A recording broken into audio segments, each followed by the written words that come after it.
Hello friends, स्वागत है आप लोगों का मेरे चैनल पर। जैसा कि आप लोग जानते हैं, मिड टर्म का एग्ज़ाम हो रहा है और कल एसएसटी का 7th क्लास का एग्ज़ाम है। तो अगर आप 7th क्लास में हैं तो आप ये वीडियो ज़रूर देख के जाइएगा। कल एग्ज़ाम सेंटर में आपके लिए ये वीडियो बहुत इंपॉर्टेंट है।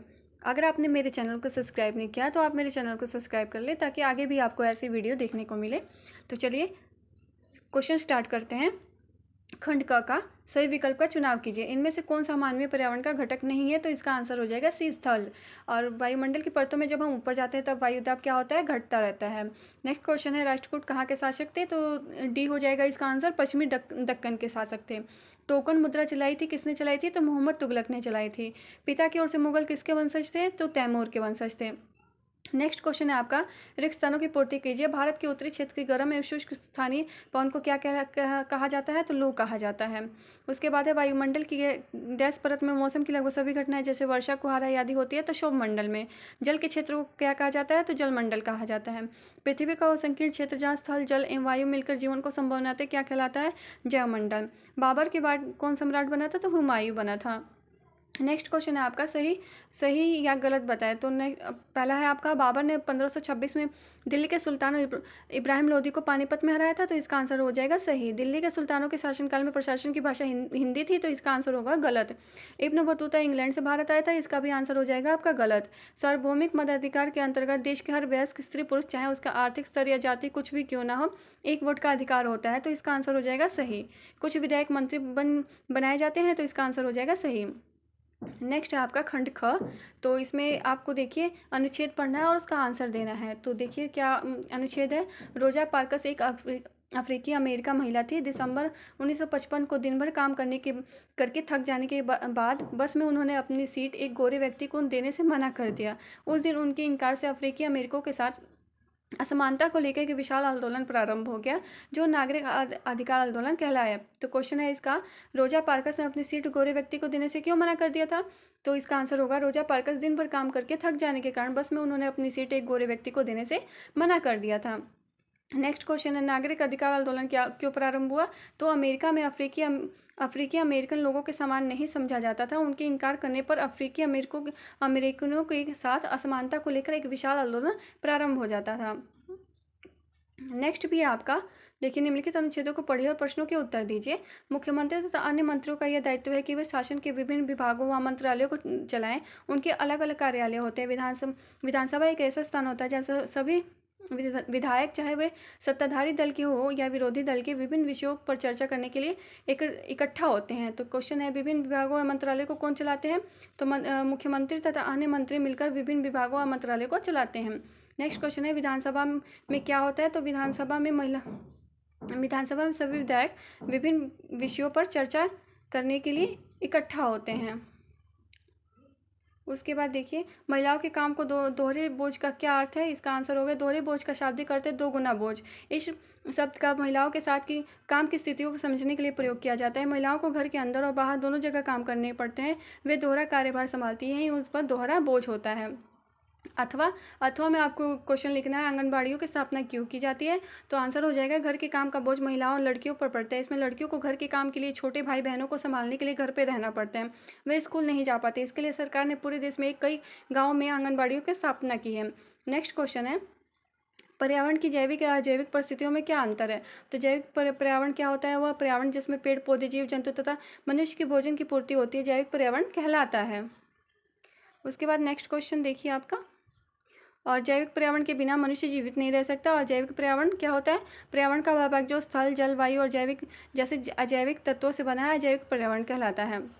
अथवा में क्वेश्चन है आपका, स्थल मंडल क्या है? तो पृथ्वी की ऊपरी कठोर परत को चट्टानों और खनिजों से बनी होती है जो स्थल मंडल कहलाती है। नेक्स्ट क्वेश्चन है आपका, कानून के सामने सब व्यक्ति बराबर हैं। इस कथन से आप क्या समझते हैं? व्याख्या कीजिए। कानून के सामने सब व्यक्ति बराबर हैं, इसका यह अर्थ है कि सभी व्यक्तियों को एक जैसे कानून का पालन करना है। किसी व्यक्ति के पास उनके धर्म, जाति, वंश, जन्मस्थान, लिंग के आधार पर भेदभाव नहीं किया जा सकता।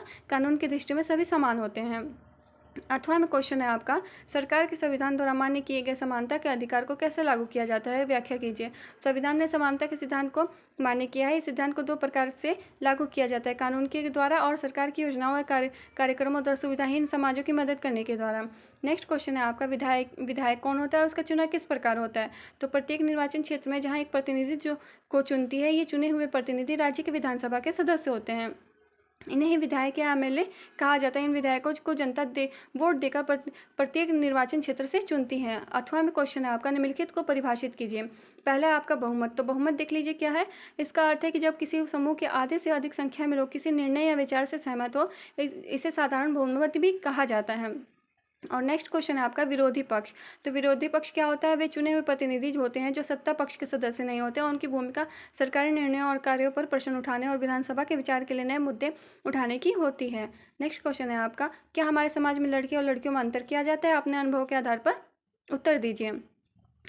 आंसर हो जाएगा, हमारा समाज लड़कों और लड़कियों में बहुत भेदभाव करता है। बहुत कम आयु से ही यह भेदभाव शुरू हो जाता है। उन्हें खेलने के लिए खिलौने भी भिन्न भिन्न दिए जाते हैं। बच्चों को यह बताने की कोशिश की जाती है कि वे बड़े होकर स्त्री और पुरुष बनेंगे तो उनकी विशिष्ट भूमिकाएं होंगी। लड़कों को कुछ विशेष प्रकार के काम करने होंगे और लड़कियों को उनसे भिन्न कुछ विशेष कार्य। नेक्स्ट है आपका, अनुच्छेद को पढ़िए और प्रश्नों को उत्तर दीजिए। तो कार्बन डाइऑक्साइड वायुमंडल में फैलकर पृथ्वी से विकिरित ऊष्मा को पृथ्वी पर रोककर ग्रीन हाउस प्रभाव पैदा करती है, इसलिए इसे ग्रीन हाउस गैस कहते हैं। और इसके अभाव में धरती इतनी ठंडी हो जाती है कि इस पर रहना असंभव है। किंतु जब कारखाने एवं कार के धुएं से वायुमंडल में इसका स्तर बढ़ता है तो इस ऊष्मा के कारण पृथ्वी का तापमान बढ़ता है, उसे वायुमंडलीय तापन कहते हैं। क्वेश्चन है आपका, कार्बन डाइऑक्साइड को ग्रीन हाउस क्यों कहा जाता है। तो कार्बन डाइऑक्साइड वायुमंडल में फैलकर पृथ्वी से विकिरित ऊष्मा को पृथ्वी पर रोककर ग्रीन हाउस प्रभाव पैदा करती है, इसी कारण से ग्रीन हाउस कहते हैं। क्या होगा जब पृथ्वी पर कार्बन डाइऑक्साइड ना हो, क्वेश्चन है आपका। आंसर देखते हैं, जब कार्बन डाइऑक्साइड के अभाव में पृथ्वी इतनी ठंडी हो जाएगी कि इस पर रहना असंभव हो जाएगा। नेक्स्ट क्वेश्चन है, भूमंडलीय तापन क्या है। तो भूमंडलीय, जब कारखानों एवं कार के धुएं से वायुमंडल में इसका स्तर बढ़ता है तब इस ऊष्मा के द्वारा पृथ्वी का तापमान बढ़ता है, इसे वायुमंडलीय तापन कहते हैं। नेक्स्ट क्वेश्चन है आपका, अनुच्छेद को पढ़िए और प्रश्नों के उत्तर दीजिए। युद्ध करने वाले दूसरे राजाओं में चाहमान भी थे जो बाद में चौहान के रूप में जाने गए। वे दिल्ली और अजमेर के आसपास के क्षेत्र पर शासन करते थे। उन्होंने पश्चिमी और पूर्वी की ओर अपने नियंत्रण क्षेत्र का विस्तार करना चाहा, जहाँ उन्होंने गुजरात के चालुक्य और पश्चिमी उत्तर प्रदेश के गढ़वालों से टक्कर लेनी पड़ी। चाहमान किस क्षेत्र से शासन करते थे। तो आंसर हो जाएगा, वे दिल्ली और अजमेर के आसपास के क्षेत्र पर शासन करते थे। चाहमान बाद में किस नाम से जाने जाते थे।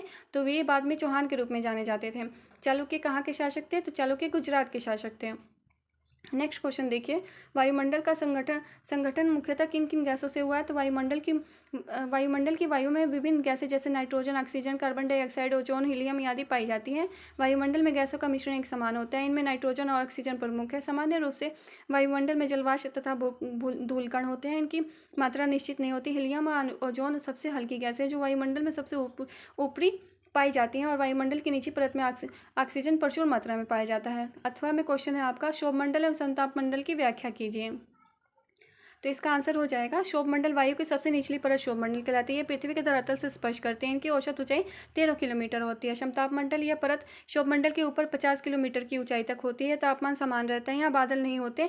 जलवाष्प एवं धूलकण बहुत कम होते हैं। ओजोन गैस भी की परत होती है। निम्नलिखित अनुच्छेदों को पढ़िए और सही गलत का आंसर मिलाइए। आप लोग इसका आंसर खुद कीजिएगा कि अब देखते हैं आप लोगों को आता है कि नहीं, और कमेंट सेक्शन में इसका आंसर ज़रूर बताइएगा मुझे। चलिए हम नेक्स्ट क्वेश्चन करवा देते हैं। आप लोग ये एक बार देख लीजिए अनुच्छेद। ये अनुच्छेद है आप लोगों का। आपका क्वेश्चन ये रहा, 3-4 क्वेश्चन है, आप लोगों को इसका आंसर देना है। और नेक्स्ट भी आपका अनुच्छेद को पढ़िए और इसका रिक्त स्थानों की पूर्ति कीजिए। ये भी आप लोग मुझे कमेंट सेक्शन में ज़रूर बताएंगे कि इसका आंसर क्या होगा। चलिए नेक्स्ट क्वेश्चन देखते हैं आपका, अलाउद्दीन खिलजी और मोहम्मद तुगलक की विभिन्न प्रशासनिक नीतियों की तुलना कीजिए। तो अलाउद्दीन खिलजी की प्रशासनिक नीतियाँ क्या थी। तो अलाउद्दीन ने विशाल साम्राज्य स्थापित करने के बाद प्रशासनिक व्यवस्था को सुदृढ़ किया था। और नेक्स्ट क्वेश्चन है आपका मैप। तो देख लीजिए इसमें क्या कह रहा है, भारत के राजनीतिक मानचित्र पर निम्नलिखित स्थानों की पहचान कीजिए। तो इसमें क्या कहना है, इलाहाबाद, आगरा, देवगिरी और मालवा। तो आपको ये देखिए, आपको आगरा दिखाया गया, इलाहाबाद दिखाया गया, मालवा दिखाया गया और देवगिरी भी दिखाया गया। तो आप लोग इसका स्क्रीनशॉट ले सकते हैं। अगर आपको मेरी वीडियो अच्छी लगे तो लाइक शेयर कमेंट और सब्सक्राइब करना ना भूलें। Thanks for watching.